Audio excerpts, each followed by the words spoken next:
রাতের হাইওয়েতে প্রায় 20 কিলোমিটার পিছু করে বারবার গাড়িতে ধাক্কা মারার অভিযোগ এবং সেই সময় গাড়ি উল্টে তরুণের মৃত্যুর ঘটনা ঘটে। কিন্তু ঘটনার পর দুদিন কেটে গেলেও এখনো পর্যন্ত গ্রেফতারির সংখ্যা শূন্য।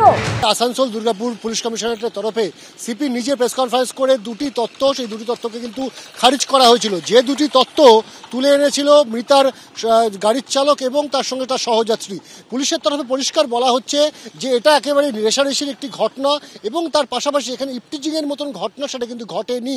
স্পষ্ট করে পুলিশের তরফে ইতিমধ্যে জানিয়ে দেওয়া হয়েছে এবং পুলিশের তরফে যে সিসিটিভি ফুটেজ প্রকাশ্যে আনা হয়েছে সেই সিসিটিভি ফুটেজও কিন্তু দেখা যাচ্ছে যে বাবলু যাদবের যে গাড়ি সাদা রঙের এসইউভি সেই গাড়িটি কিন্তু আগে আগে যাচ্ছে এবং তার পিছনে অত্যন্ত দ্রুত বেগে কিন্তু ছুটে আসছে নীল রঙের সুতন্দ্রা চট্টোপাধ্যায়ের গাড়ি। ফলত পুলিশের তরফে কিন্তু পরিষ্কার বলা হচ্ছে এটা একটি রেষারেষির ঘটনা, কলিশন হয়েছিল এবং সেই কারণেই হয়তো কলিশনের জেরে তারা রেষারেষি করছিলেন এবং পরবর্তী সময় যখন এই রাইস মিল মোড়ের কাছে সুতন্দ্রা চট্টোপাধ্যায়ের গাড়ি আসে সেটি হয়তো কোনোভাবে নিয়ন্ত্রণ হারিয়ে সেটি উল্টে যায় এবং তাতে কিন্তু মৃত্যুর ঘটনা ঘটে।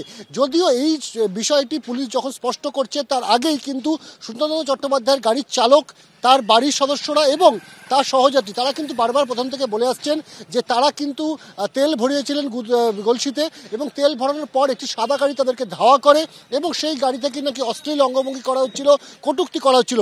যদিও এই সমস্ত অভিযোগ কিন্তু উড়িয়ে দিয়েছে আসানসোল পুলিশ কমিশনারেট এবং তাদের তরফে কিন্তু পরিষ্কার বলা হচ্ছে যে ইফটিজিংয়ের কোনো ঘটনা কিন্তু ঘটেনি।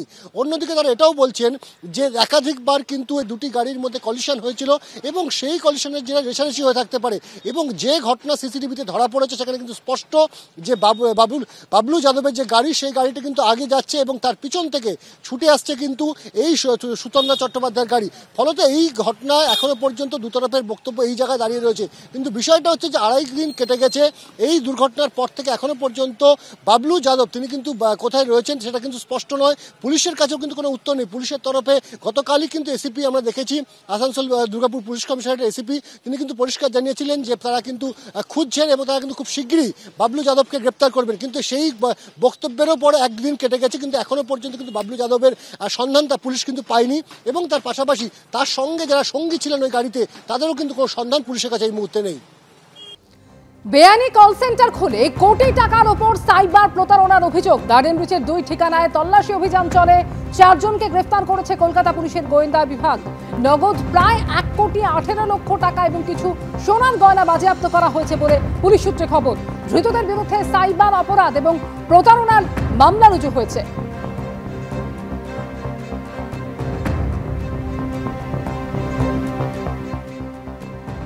গার্ডেন ব্রিজের হোয়াইট হাউস বিল্ডিং এর পাশাপাশি আরও একটি বেআইনি কল সেন্টারে খোঁজ পেয়েছিল কলকাতা পুলিশের গোয়েন্দা বিভাগ।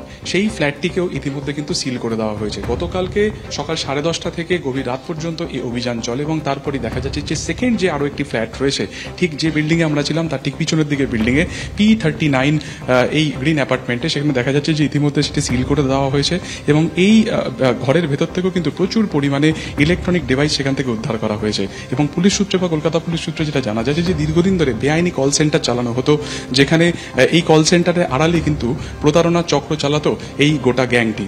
এদের মধ্যে 4 জনকে গ্রেফতার করা হয়েছে, তাদেরকে জিজ্ঞাসাবাদ করা হচ্ছে এবং প্রচুর নগদ টাকা উদ্ধার হয়েছে। এছাড়াও সাম্প্রতিককালে বেশ কয়েক কোটি টাকা কিন্তু হাওলার মাধ্যমে অন্য জায়গায় পাঠানো হয়েছিল।